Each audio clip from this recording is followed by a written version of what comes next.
Wanted to talk a little bit about cross training or just training in general, and just kind of my thoughts on it and how we train and cross train at Kaiser.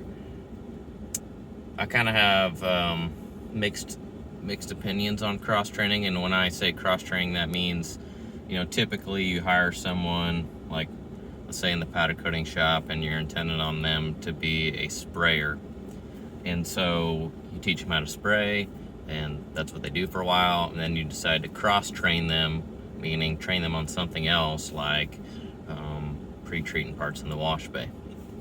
And so when you're going to do cross training, you got to know the trainee or the person you're training to make sure that they're willing to do another job, and actually want to learn, and what you're going to try to teach them is within their skill set. You're doing it to try to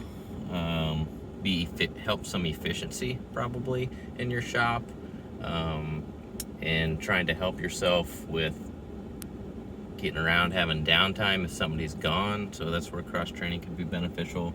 But at the end of the day, you got to be realistic with any kind of training, and especially with your cross training. So how we kind of approach it at Kaiser, just training in general, is usually when someone starts, they start with the easier stuff, the stuff that is more or less common sense, and after a couple hours, you pretty much got the handle on it. And we do that because you never know how long somebody's going to stick around, or how much they're going to like their new job. So we usually don't like to invest a ton of time in training a brand new person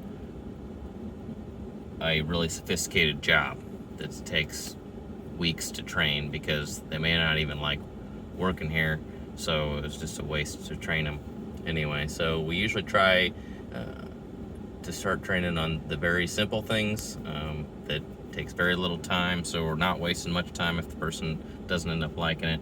And then over time, slowly train them on more processes, and the difficult ones, like spraying being one of the most difficult ones. That usually happens last after they've been here for a long time, and we know that they want to work here no matter what, and they're interested in learning everything there is to learn about everything that we do. But when you're going to train somebody, when you're going to hire somebody or train somebody for another role, you got to make sure that you know that person, you know their personality, be upfront with them about it, what the job is going to pertain, why you want to train them in another area, because you're messing with a little bit of their psychology at that point. If you just randomly say, hey, I'm going to train you over here, they might think that you want to do that, move them to another area because they're doing a poor job, or because you think somebody else is better than them. And so that can really lead to some negative things. So you definitely want to be like, hey, we're gonna this week we're not as busy, we have time to train, and so we want to just bring you over here. You've never learned this, but it could be real beneficial for you to know how to do it. And most of the time that's good enough. And if there's someone that's just enjoys working at your facility, usually they don't have any problem learning a new thing. And you also got to make sure it's within their mental and physical capabilities. Can't ask somebody to lift 200 pounds if they're really, really small and tiny and not built to lift 200 pounds. So that's what I mean by knowing your trainee. We try to be efficient overall in our shop, just like everybody is. So when we're going to train, we usually make a decision to cross train someone because we're trying to increase our efficiency. We're trying to get more people skilled in more areas. So if we have a ton of work that needs to be pre-treated, and we need extra help over there, it helps us be more efficient if more people are trained well in that area. But then when we're actually going to do the training itself, we try to be efficient, because the hardest part, I think, of training, especially in a small business, is that it feels like it's a lot of lost time. I mean, it's a necessary evil almost, because you have to do it, because new people have to know what they're doing. But at the same time, inevitably you're not getting as much production pushed through when somebody new is having to learn something, because usually it takes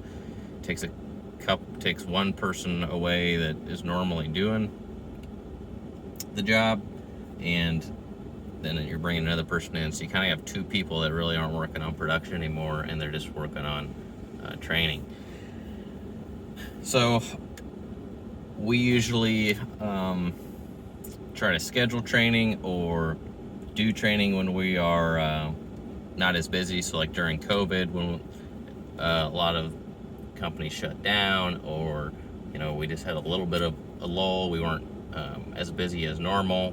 We didn't need to work overtime and Saturdays, which typically we do. Instead of like taking extra days off during those slow times or slower times, that was perfect time to do some training. We had an hour during the day or a half hour here and there that we could actually spend some time training some people in different areas, and it worked great, because my philosophy was that we were gonna get really busy at times, just because all of a sudden a ton of parts would come in, and then we'd go back into some lulls, and then that's the case. So when you can anticipate that you're going to get really busy, and you're currently slow or at a normal pace, that's a great time to train, because then you're extra prepared for when stuff gets really busy, and then you're not super stressed out. So that's what I mean by be efficient with your cross training. I don't think it's wise to train, if you're really, really busy, it's not wise to take your main sprayer and be like, hey, we're going to teach you pre-treatment today, when like you're the busiest you've ever been. That just doesn't make sense. So be efficient with your training. One key part of the training and cross-training process is to have written out instructions on how specific tests are supposed to be done, and written out references. If there's, for instance, in our wash bay, we use a ton of different chemicals, so we make sure all those are labeled, so that way somebody new and just starting to train on something can reference the labels to help them figure out what is what and make sure they use the right thing. The more visibility you can make in your processes, it really, really helps with training. That way the trainee doesn't have to memorize everything right away. They can kind of use those as references, and then use most of their effort and energy practicing the skill, not remembering all the steps of it. Our work orders are very detailed, so if someone was in a new position, the work order would really help them through step by step by step, and they just have to practice the skill of actually doing it.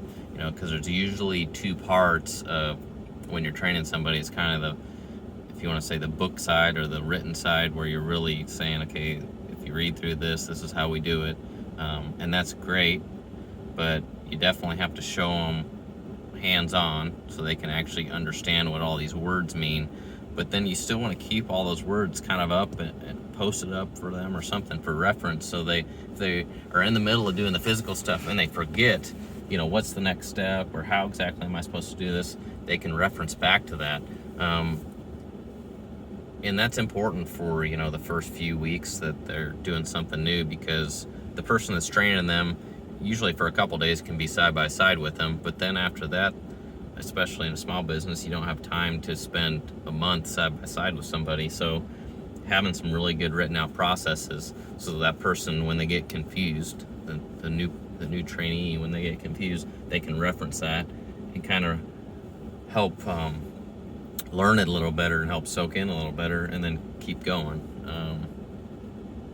And so that's really key, is to have processes written out and have some sort of we like to have some sort of quiz, a written quiz. And I prefer that they miss some questions. Actually, I always tell everybody when we actually sit down to answer some questions about a new process, don't worry about getting them all right. Don't worry about getting any of them right. Once you get done, we're gonna look through it together, and then the ones that you got wrong, it's gonna help me figure out where we need to train you more, and we're going to cover the wrong answers and teach you why they're wrong, and what the right answer is, and why it's that way.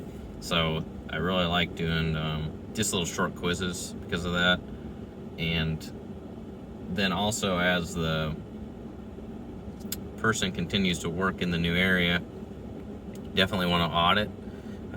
It doesn't have to be very formal, but you just want to check on them from time to time. As a manager, that's your job, is to make sure somebody's staying on track. And you got to understand, when there's somebody's doing a new task, they're going to make mistakes, or they're going to start doing it a wrong way, or they're going to be skipping a step on total accident because they just didn't realize it. And so that's why it's important to check on them. If I'm doing it and I'm training somebody, I'm side by side with them, showing them exactly how to do it. I do it myself so they can see. I stand there and watch them do it for a while, probably an hour or so, and then I just take off, go do what I need to do, and then like maybe every half hour, 15 minutes, I'll come check in on them, and maybe every half hour, and maybe every hour. And not every time do I catch them doing something not quite right and have to correct it, but for the first few days, you're typically 2 or 3 times a day, you're catching them doing something that, like, okay, you're skipping this. Oh, and then like, oh yeah, sorry. And then that helps them learn. Like, when you're training somebody, once they actually get to do it and start making some mistakes, that's when they really learn it, and so they can learn what not to do. It's important to tell the person you're training all the stuff to avoid, but it's really hard to make all of that stick until they actually make some of the mistakes and errors on their own. In the blasting and coating industry, there are a lot of like seminars that you could go to, or hands-on trainings that you could go to at manufacturers, like the people that actually manufacture the spraying equipment for powder coating, or blasting equipment, or spray equipment for liquid coating, like pumps and things like that, pumps and guns. But we typically don't participate in those at Kaiser. I mean, you can even have reps come in and do demos and things like that. I'm curious what everybody else's thoughts are on that. I think that are 100% a waste of time. I mean, no disrespect whatsoever, but I feel like we do this stuff all day, every day. So if we have a few new guys, we probably should just train them ourselves, because we have certain things that we do kind of our own way. So why would we bring a rep in, or send our person on our team off to a school to learn how to do it? I just don't see how that is very beneficial, because they could be getting trained on different equipment.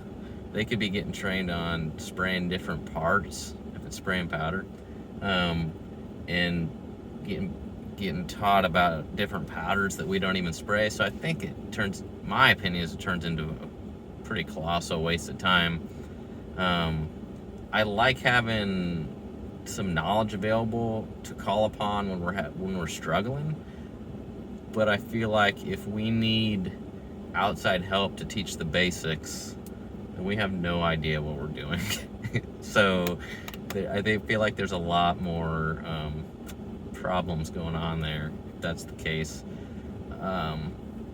If I'm trying to learn something brand new that I know nothing about, definitely I'm going to some sort of seminar, but those are usually more like a classroom based, kind of learning about the technology, and usually not very hands-on. And so that's a little more top level, kind of book side of things. So I'm not opposed to that, especially when, like, if your company's trying to start in a new direction, you send a department head or a manager to that to try to gather some information to see if it's something that would be applicable for your business. But for actually training technicians, I don't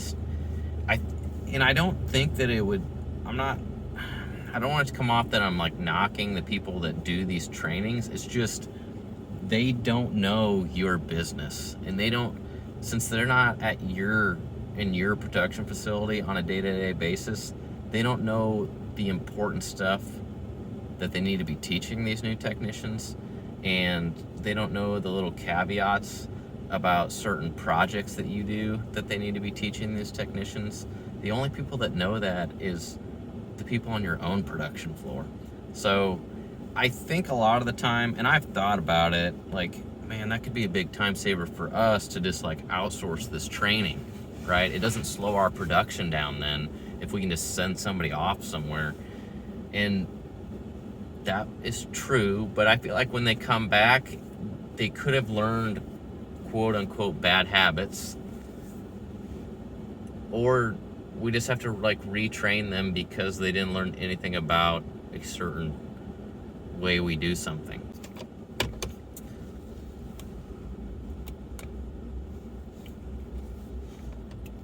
The biggest, most important thing when you're training somebody,